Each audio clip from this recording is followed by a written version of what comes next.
Welcome to ARK news. గురువారం రోజున రాజన్న సిరిసిల్ల జిల్లా విద్యాశాఖ అధికారి రమేష్ రజిత దంపతులు రాజన్నను దర్శించుకున్న అనంతరం ఆశీర్వచనం మండపంలో ఆలయ అర్చకులు ఆశీర్వదించి తీర్థ ప్రసాదాలు అందజేయడం జరిగింది. ఈ కార్యక్రమంలో రాజన్న ఆలయ ఏఈఓ తిరుపతిరావు, సూపరింటెండెంట్ అశోక్, మై వేములవాడ చారిటబుల్ ట్రస్ట్ సభ్యులు మధు, మహేష్ తదితరులు పాల్గొన్నారు.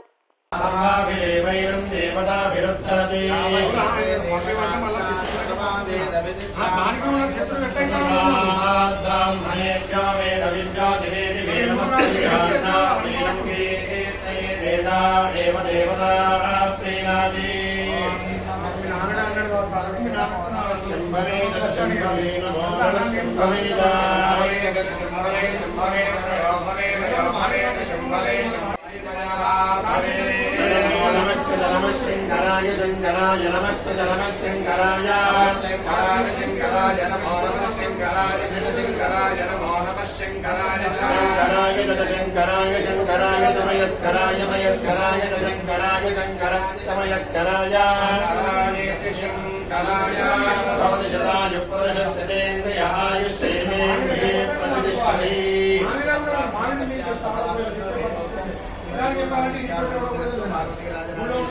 స్వామి దేవత అనుగ్రహ ప్రసాద సిద్ధిరస్తు మనోవాంఛావల సిద్ధిరస్తు